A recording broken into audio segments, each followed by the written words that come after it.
Hi, I'm Caden, here with my brother, Cal, and you're listening to Eating W's. eat the W. That's a W. Let's eat one. Let's eat one. That's a W.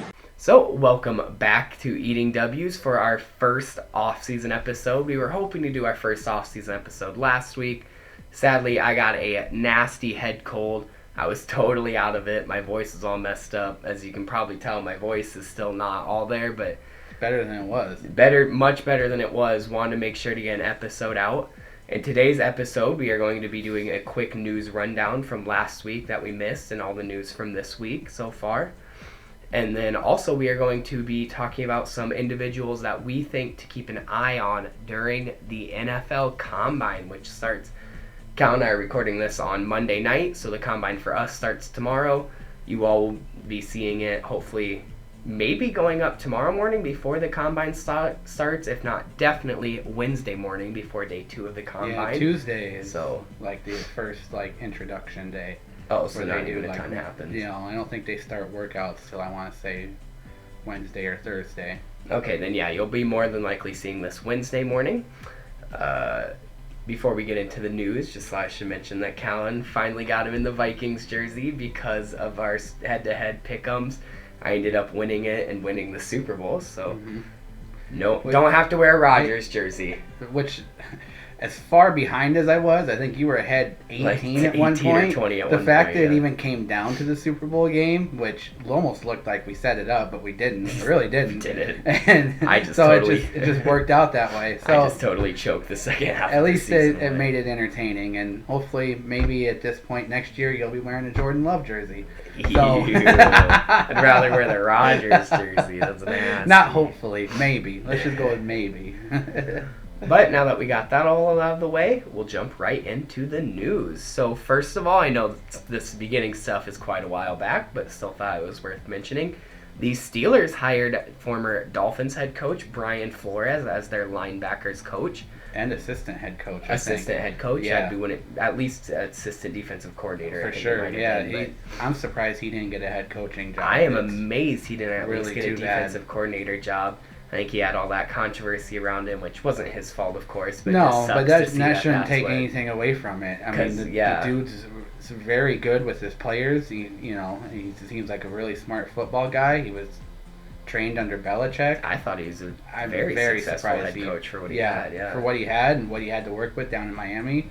I'm surprised he had even gotten fired, but apparently there was a lot going on the behind The Steelers definitely got a steal in Mhm. that coaching position. They sure did.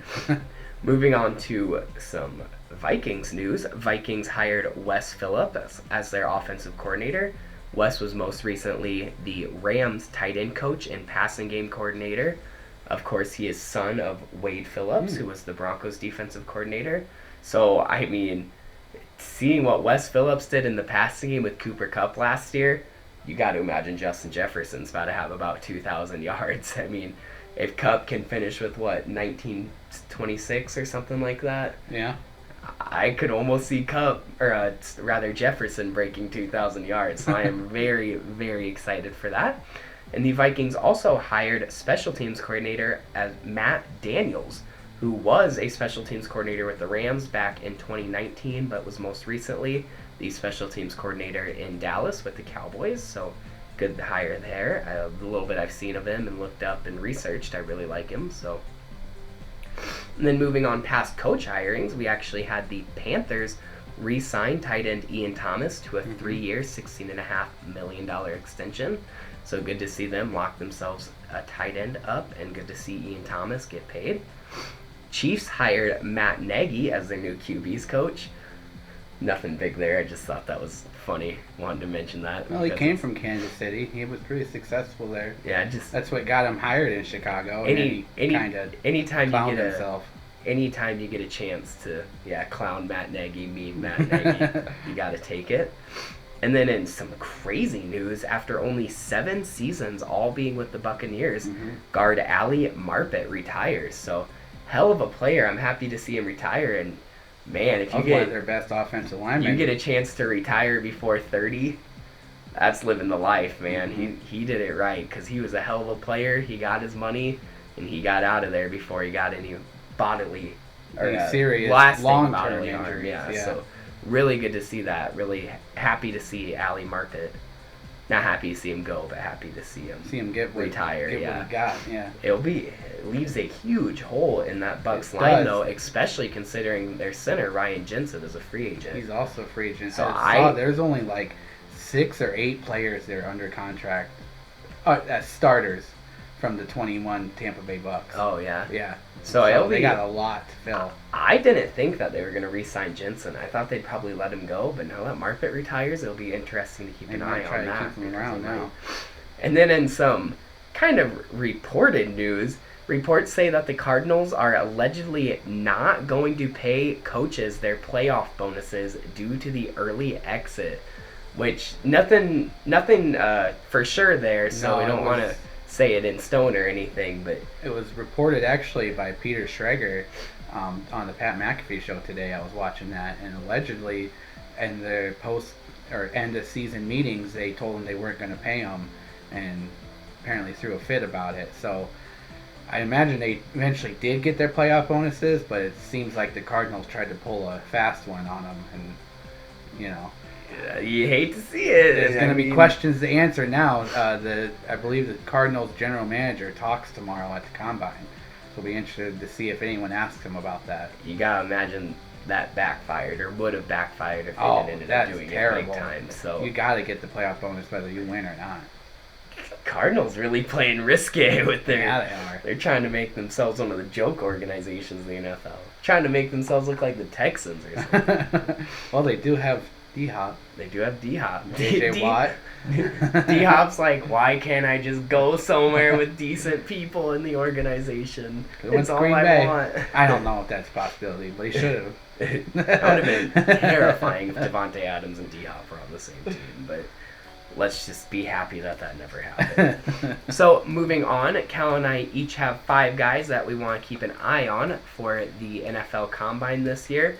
Now, I don't know about Callan's, but for me, these are guys who just kind of can really help their stock. These are guys who I think are going to go late first round or maybe early second round, early third round. And I think if they have a good combine, they can really jump up the draft boards and prove themselves. So I'll start off with Daniel Falele, the tackle out of Minnesota. Now, right now, my projection, and I think overall projections, is late first round, early to mid second round. But I think if he can go out there and have a good combine, I actually have him mocked, which I forgot to mention that earlier. But next week, I will be doing my mock draft, and then the week after, Callan will be having his mock draft episode. So next week, we'll start doing some post-combine mock drafts, and then we might do one more mock draft before the actual draft, but we'll see. But keep an eye out for that next week. But what I was saying is I actually have Falele mocked in my draft going early in the first round. Sorry, late in the first round. Way late in the first round. But if he goes out there and plays well, there's a lot of tackle-needy teams this year in the draft, so I could really see him shooting up the draft boards. Cincinnati's one of them. Cincinnati's where I'm going, yep. I didn't even know that. I haven't even looked at his mock draft. So yeah, already that's funny. Same wavelength there. So I looked at not necessarily prospects that can improve their draft grade, but kind of guys that I believe Green Bay is interested in, and I want to see how they perform, and if they either perform themselves out of Green Bay's range or hopefully don't go out there and fall flat on their face either. But the first guy I want to look at is a small school guy, Christian Watson, the wide receiver out of North Dakota State. I want to see how he does. His dad was actually drafted by Green Bay in 1993. Oh. So there is a little tiny bit of familiarity there with the organization. Cool. Yeah, so that'd be interesting to see him, see his son come home to Green Bay. I've seen some mock drafts that do have him in our 27 slot going to us. I've seen some in the second round. So he's anywhere in that late first, early second. I've seen him in the third. So I think this combine will really decide solidify where he will go in that range. Yeah, I'm really excited to see him too, because I think even if he goes out there and has a really good combine, he's going to need to go somewhere where he has a year or two to develop. But I really like Christian Watson. I think he's going to be really good. Moving on for me, the second guy to watch for me is ironically another Minnesota guy. I got Boy Mafe, who is a kind of linebacker, edge rusher, D-line guy. He can really play it all. Now, he's projected more like second or third round, I'm pretty sure, but he did great in the Senior Bowl. I think he could have been Senior Bowl MVP, but a defensive tackle out of Oklahoma ended up winning that. But this is really going to be his chance. If he can go out there and show that tangible stuff, with, again, just like offensive tackle, there is a lot of edge rusher needy teams in this draft. I don't think there's quite as many edge rusher needy teams as like the NFL media or NFL analysts would like to make you think. I think it's kind of inflated by this being a really good edge rusher draft. And it sure is. But whether I think that or not, there's still going to be a lot of edge rushers going. So I could see this guy testing himself into a first round One position. thing that could happen is a lot of teams, not a lot of teams, but some teams will take the best player available. And that's going to end up being edge rusher a lot. An edge player is going to be the best player available quite often at times in this draft. Yeah, so I'm excited to see Boy Mafe get himself a chance because he's really exploded onto the scene just within the last few months. Yeah, I haven't really. I'll have to look him up. I haven't looked much into him. So I'll have to check him out at the combine. My next one's is kind of a combo one because they're not gonna do any drills, but it's out of Alabama, who has 11 players at this combine, which is the most. But it's Jamison Williams and John Mechie, both receivers that have been, late first round. Jamison Williams is actually an early first round pick before his ACL injury. That already has knocked him down the draft boards. And Mechie is kind of late second, early third. So I'm interested to see the medical and the exam, the updates on them. I want to see where they're at and how they do in their interviews and their meetings. Because this is one thing to check is their character. How are they doing with their injuries and not playing football? Are they taking care of themselves? This will be one telltale sign to see how they really do in their conditioning. So, and I know that they've also been projected to Green Bay in several mock drafts. Yeah, yep. That's actually really funny that you bring up those two injured guys because my next guy to look at is Georgia wide receiver George Pickens, who came off of an injury and played a little bit towards the end of this season, but missed the entire first, little over half of the season, I want to say. I can't remember exact. But the weird thing about George Pickens is I'm surprised he declared for the draft at all because he's only a junior. And coming off this injury, he easily could have played his senior year and kind of rebuilt up his draft stock because he was projected to go pretty high before the injury and then even played a little bit after the injury. But, of course, an injury being an injury hurt his draft stock. So I want to say now he's more projected in the second or third round just because there's so many good wide receivers on the board ahead of him. But since he's projecting kind of early, in my opinion, I think he should have played one more season. This will really be his chance to show off those tangible testing skills. And I think he could really jump back up the receiver board if he went out there and had a good mock draft. I don't know what I'm saying. Had a good mock draft? He might have a good mock draft. Maybe he does have a good mock draft. I don't know. He hasn't released it yet. If he goes out there and tests well and has a really good combine, or if other receivers have a bad combine, I could see him jump up that board pretty high. Yeah, and everyone declares for different reasons. Maybe it was just best case scenario in his time right now. So, yeah. Hey, if you're getting drafted, you're still getting paid. That's all true. About that. Money Manziel, He could go, because he's going to fall just like Jamison Williams, and think that they're in really similar situations. He's going to fall because of that, but if he gets on the right team, he could still be really good. He'll make his money if he performs. So the next guy that I'm looking at, and I'm double dipping, or I guess triple dipping, and in the Alabama pool, but I want to see Fedricius Mathes, their starting defensive tackle on that Alabama defensive line. And he is great in zone run stopping. He has a great zone run ability. Not the most athletic guy, so I'm interested to see how the combine what it tells for him, because the combine's a lot about athleticism. That's what a lot of these individual drills are about. So he may be the one that has a bad combine, and he might be a steal. Because, look, our end guys are Tyler Lancaster and Dean Lowry. No offense, but athleticism isn't a main thing then when looking at our ends in the 3-4. So if this Fedricius Mathes can have just a decent combine and his zone run ability and potential is as good as it has been and could be, he could be a great steal in the late second to third round. That actually, I know this is kind of off topic, but that's a really funny point that you make. I really like that. Because I love the combine because it's given these guys a chance to really go out and prove themselves and help improve their draft stock and just live out their dreams, which is so cool to see. But that's really funny because I never really thought about the fact that these NFL teams are scouting these guys way before the combine is even decided, invited, they got anything. Tons of scouts looking at So these it's guys. funny to think about the fact that some guy that they really like let's say theoretically the Packers know they're going to draft this guy, they just don't know when. He goes out there and falls flat in the combine and just totally stinks it up. All of a sudden, the Packers totally benefit from that because they're getting this great player and way later than they need now to. they might be like, okay, we could wait till the third or fourth round because this guy just played himself into the fifth or sixth. Yeah. You know, and be like, yeah, we're still going to take him, but now we can, since he fell down, we can knock him down. Maybe we had a second round grade on him, now we have a third round grade on him. Even though projections have him at the end of the draft.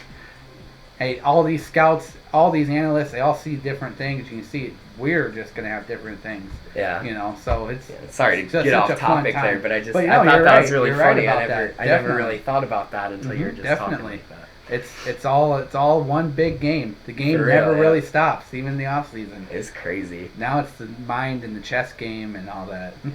Moving on to my number 4 guy, I got UNI tackle Trevor Penning. I got my smaller school guy coming up here. Now, Trevor Penning, he's already projected pretty high, probably mid-first round, I'd say. I actually have him in my mock draft going early first round. I really like Trevor Penning.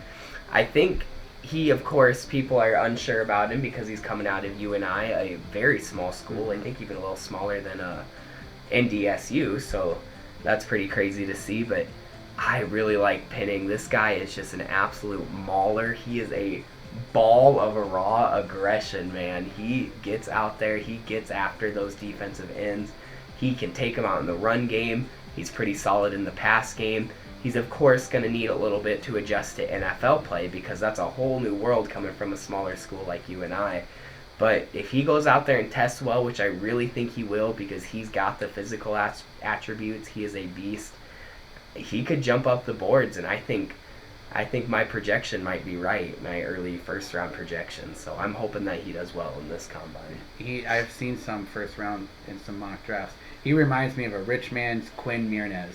Remember Quinn Miernes from last year? Yeah. And he was that small school mauler guy, just blue collar, Whitewater. Was blue collar guy, and Trevor is kind of that same way. How you say his last name? Penning. Penning? I think. Okay. Not positive. It looks like Pinion. Well, I spelt it wrong on my notes here. Okay. I spelt it way wrong. I know who you're talking about. It, so I more put it as a... Yeah, but that's... So that's true. He's a lot like Will. Quinn He's similar kind of come up and all that.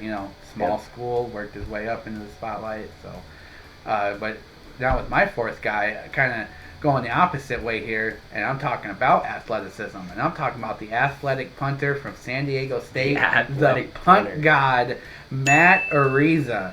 I don't even know if they show the kickers in the combine, but I want to see how this guy does. This guy, now Green Bay could be looking at a punter, but Yorquez is a free agent. Crosby is possibly on the edge of retirement. This guy can punt, he can kick off, he can kick field goals, he can tackle. He led the nation and broke the single season NCAA record for highest punt average, along with the most 50-yard and most 60-yard punts. He also had 2 80-yard punts, including one punt that went from their own 12 to the opponent's 1-yard line.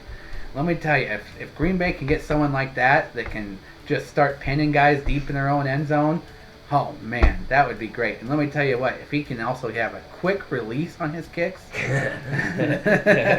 Avoid blocks at all costs. That's all he needs to do. Avoid blocks, yes, at all costs. Plus, if we need him to kick, he can do kickoffs. He led the NCAA in kickoff touchbacks. So this guy is a do-it-all kicker. He's mainly a punter, and then this kickoff specialist. And he kicks some field goals too. So and he covers. He loves to cover on punts. And one of his favorite things to do hilarious. is tackle. I would love to see him get in there with Bisaccia. It'd be that's really lethal, cool, dude. No, but that's such a huge thing. I love that 12-1 because that is just insane, so impressive. And when you're backed up on your own 12-yard line and you can flip the field and put your opposite or your opponent on the 1, that is nearly unheard of and a total game changer. That's something that affects the game more than almost anything else. You mess with the gameplay sliders on Madden to do. Yeah, exactly. That's something that really happens. You can't really kick an 80-yard punt. When you just make all your stats 99. Yeah, that's what he did on that kick. Yeah, that's insane. So I'd love to have that weapon on offense. Yeah, I'll be interested to see how he tests, if that correlates at all. He's gone anywhere from mid-second to late 6th. So talk about a wide range. Specialists. I mean, it all comes down to team need. How great is this guy really? Look at Roberto Aguayo, second-round pick, and he I don't know if he cracked under pressure or what. It's different football. So we learned last year from Jamar Chase, it is a different football. But I thought we all knew that. So. Well, and another off-topic thing that I kind of just popped in my head is I'll be really interested to see how the specialist draft is affected this year by Evan McPherson. Because, when they took McPherson, the Bengals last year, early in the 5th round, everyone was kind of like, kicker in the 5th? What are you doing? But then it really paid off for him. So I'll be interested to see if other teams are kind of influenced by that and are willing to take some of those really top-end specialist guys earlier than they usually would in the draft. But moving on to my final individual to look at, I have my favorite quarterback in this year's draft, Sam Howell out of UNC, of course. Now, Howell had an amazing junior year, was a Heisman a top finisher candidate his junior season. And he had guys who went to the NFL this year, like Michael Carter, Javonte Williams, Daz Newsome, a couple of other receivers, and a couple of linemen. And then he comes into his senior year, and he doesn't do near as well. And I'm not going to argue that he didn't do near as well. But everyone was like, oh, he needed that talent around him or else he couldn't do anything. But I got news for you. In the NFL, he's going to have NFL talent around him. I mean, it's bound to happen. And even though he had that drop in production, I think Sam Howell is still really good. He's my favorite kind of running quarterback where he might rely on the run a little too much for my liking. But I think he's very efficient with the run. He's a pass-first guy who has the ability to use the run to his advantage when he needs to, and he can improvise those plays. He always keeps his eyes downfield and stuff like that, which I really like. So a lot of people had Sam Howell drop way down on their QB board, and I've seen a lot of NFL projections put him in like the 3rd and 4th round and say he's the 4th or 5th best quarterback behind guys like Pickett and Desmond Ridder. And Kenny Pickett is actually, I think, the best quarterback in this year's draft, but Sam Howell is my favorite. But I think guys like Desmond Ridder are way behind Howell, and Howell is much more NFL ready for them. So if he can go there, I know the quarterback test numbers don't hugely play into their draft stock, but I think if he can go out there and test well, especially with how much he likes to run, he can still really bump himself up those draft boards. Yeah, and you know what?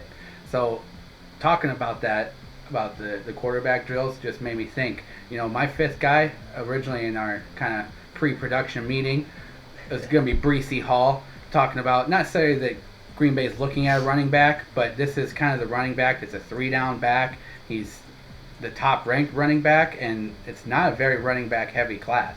So it's interesting to see how he'll do, just because he is, I think, looked at as the top available one. But just talking about quarterbacks made me think of who my 5th guy is going to be. Malik Willis, Liberty. I want to see how this guy does in true throwing mechanic drills, because that'll be interesting to see. This is really his chance to prove that he's not just, that good because he's the best athlete on the field. He can show that he can throw the out routes, he can throw the deep routes, he can have the timing. And if he goes out there and, overthrows guys or misses guys on those out routes, then it might drop his stock a little. Because right now, I think he's in the 1st round. But if he goes out there and shows that not only can he run, depending on what his 40 time will be and what his 20-yard shuttle drill will be, that'll be interesting to see, just because he's, like I said, the most athletic guy on the field when he was playing. But just those passing drills are going to be very important for him to solidify his first-round draft status. I might as well just make it known now, because if any of you listen to me, you can probably guess it. But I am a Malik Willis hater. I want him to do good. I want all these guys to do good. You just don't believe the hype. As I mentioned earlier, these hype. Guys are all living their dream. I hope the best for them. I hope they all go out and become NFL superstars. Right. But I do not think Malik Willis is going to. And I think the only way he gets drafted in the first round at all is if some team gets Lamar Jackson fever, and tries to recreate that offense. But I do not think Malik Willis is going to be good in the NFL. And I actually can back it. I've watched film on all the quarterbacks. I've watched a lot of film on Willis. I just think he is far too inconsistent. And once the NFL comes and he has to go through those quick decision makings, he's going to end up making a lot of bad decisions and not be able to make those throws. And you won't really be able to test that to combine, those quick decisions. Exactly, yeah. I mean, hey, he might be the most athletic guy on the field, but there's a reason he's playing quarterback at Liberty. Exactly. I mean, no offense to Liberty, but they're one of those smaller schools that, and yeah, they're not saying that he doesn't have a shot. Obviously, look at Carson Wentz, small school. Jimmy Garoppolo out of Eastern Illinois, I mean, I know you hate him too, but again, success. I love Carson Wentz though. Yeah, you're a Wentz guy. So, but the combine, I think, will tell us a lot about all of these guys. It's really difficult to not let the small school stuff get to you, because the small school stuff really used to get into my head. I try to not let it anymore and not really look at the competition, but look at the player. But coming from a small school, you have to think about it. It's something you really do have to think about. Because it definitely factors in, but just how much does it factor? Exactly. That's the hardest part to tell. And I love that you brought up Breece Hall, even though you didn't talk about him a ton, because this is such an interesting running back class to me. Because if you ask me, Breece Hall isn't even a top guy. My top guys are like Kenneth Walker out of Michigan State, Hassan Haskins, Brian Robinson Jr. out of Michigan and Alabama, respectively. But, no teams really need a running back this year. There's not a lot of running back needy teams. And there's no running back hype built up, because I think this is a really good class. But, last year's class got so much more hype because of guys like Najee Harris really got hyped up. And then I'm blanking on a bunch of names, but, guys like Kenneth Gainwell in the back of the draft also got a lot of talk. But I feel like running backs this year are just getting no talk, which is crazy, because I remember Kenneth Walker got a ton of talk throughout the college season. So now that the draft's coming around and I haven't heard a thing about him. Almost all the NFL analyst mock drafts I've seen don't have a running back going in the first. So it's just going to be interesting watching them in the combine, of course, but also just seeing how, as we get closer and closer to the draft, if these running backs start getting talked about or if they're just going to sit in the background this whole time. And then these teams are going to end up getting really good running backs in the late second, early third round, because they just dropped that far. Really benefit off of that. That's a good point there. They could benefit off of getting first round talent in the late second to third rounds, just because teams didn't need running backs. Yeah. Talking about it's got me so excited. Here we are, man. It's never over. It's starting. It really is. It's never really over. Yep. So the NFL Combine is starting tomorrow. It'll run from March 1st to March 7th? 7th. Yeah, the Saturday. 7th, I believe. Yep. So yeah, Tuesday to Saturday. Definitely make sure to watch the Combine. I am so excited for it. It is the real start to draft season. This is where it all starts coming together. So March 7th is Monday. So I am Tuesday to very, Monday. very hyped for it. So, right? I don't want to tell the wrong. Look it up quick. Tuesday to Monday. Tuesday to Monday? Okay, yep. So March 1st to March 7th. Make sure you watch it. As I mentioned earlier, we will be doing a kind of news dump each week, so those should be pretty quick episodes. But then now next week, I'll be doing my mock draft, and Callan will be kind of reacting to it. And then the week after, Callan will do his mock draft, and I'll kind of be reacting to it. We're just doing that to keep episodes shorter, because we don't want to put out an hour-and-a-half mock draft episode. I'd rather do 2 half-an-hour ones. So, thank you all so much for watching this episode, and keep watching, because it's going to be an exciting next few weeks. But until then, don't forget to eat the W. Can I take this thing off now?